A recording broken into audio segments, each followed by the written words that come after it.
নমস্কার বন্ধুরা, আমার চ্যানেলে আপনাদের সবাইকে স্বাগত।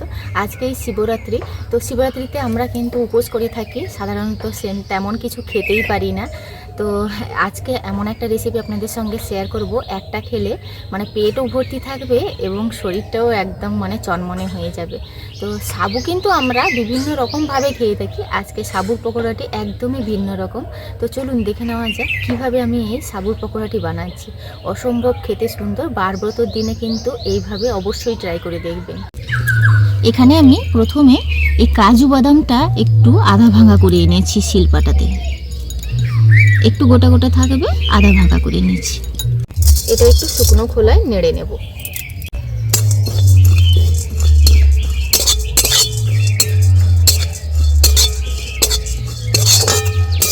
একদম হালকা করে ভেজে নিয়েছি, এবার নামিয়ে নেব। এইভাবে একদম হালকা করে ভেজে নিয়েছি। সাবুটা আমি 3-4 ঘন্টা আগে ভিজিয়ে রেখেছিলাম, আর একটু মাপটা বুঝে জল দিতে হবে। মানে জলটা একটু মানে এমনভাবেই দিতে হবে যাতে গায়ে গায়ে শুকিয়ে যায়, এক্সট্রা জল যাতে না থাকে। আমি ছোট বাটির 1 বাটি মতন সাবুদানা নিয়েছি, একটা মিডিয়াম সাইজের আলু নিয়েছি, আলুটাকে গ্রেট করে ধুয়ে রেখেছি। এবার দিয়ে দেব কুচনো আদা, দিয়ে দিচ্ছি সাদা জিরে, কুচনো ধনে পাতা, নিয়েছি পাকা লঙ্কা, স্বাদের ব্যালেন্সের জন্য সামান্য একটু চিনি, আর দিয়ে দিচ্ছি পরিমাণ মতন লবণ।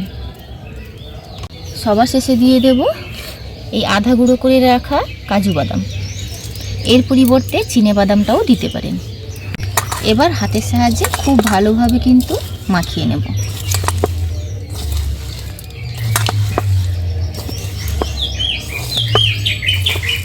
এইভাবে হাতে চেপে চেপে মাখিয়ে নিয়েছি। কড়াইতে তেল দিয়ে দিচ্ছি।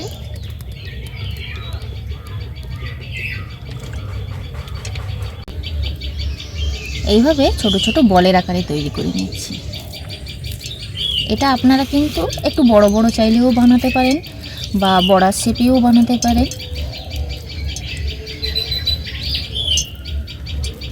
আর এতে চাইলে আপনারা একটু কোরানো নারকেলও দিতে পারেন।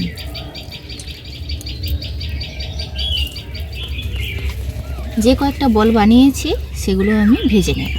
আর তেলটা কিন্তু খুব ভালোভাবে গরম করে নিয়েছি।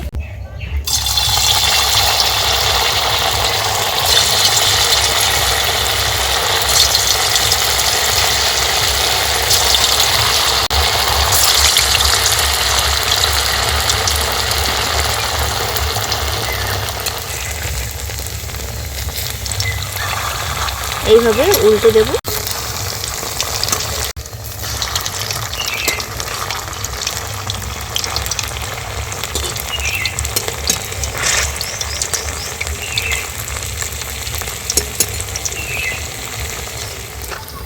এইভাবে লাল লাল করে ভেজে নিয়েছি।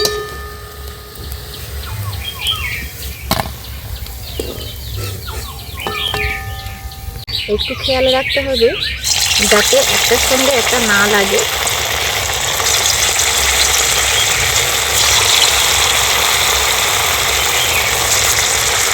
আর তেলটা যেহেতু অল্প দিয়েছি, অল্প অল্প করেই ভাজছি।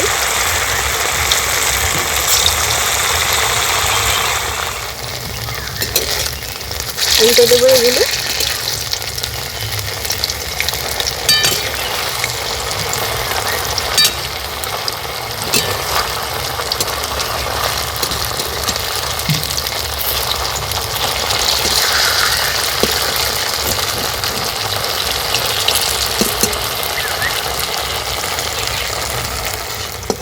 এগুলো এইভাবে লাল লাল করে ভেজে নিয়েছি।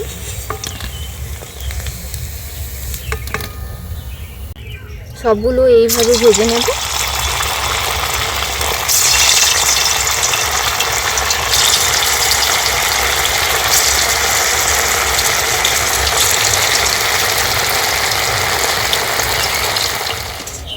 সবগুলো ভাজা হয়ে গেছে।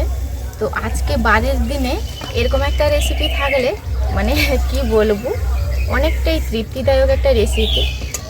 মিষ্টি মিষ্টি খেতে খেতে মানে বারবত দিনে মিষ্টি জিনিস খেতে খেতে যেন মানে অস্বস্তি বোধ হয় একটা।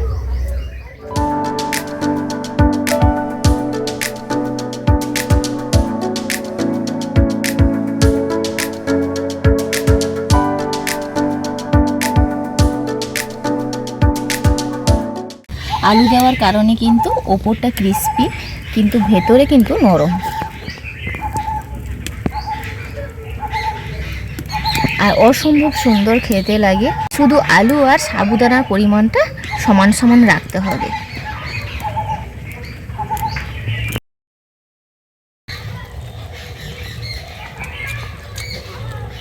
এত সুন্দর, বিশেষ করে উপোসের দিন বা নর্মাল দিনেও আপনারা চায়ের সঙ্গে বানিয়ে খেতে পারেন। অসম্ভব সুন্দর খেতে লাগে।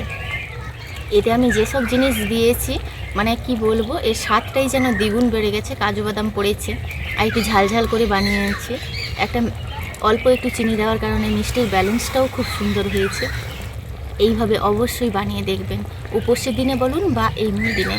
আজকের ভিডিওটি এখানেই শেষ করছি। দেখা হচ্ছে পরবর্তী একটা নতুন পর্বে। ভিডিওটি ভালো লাগলে লাইক শেয়ার কমেন্ট করতে ভুলবেন না।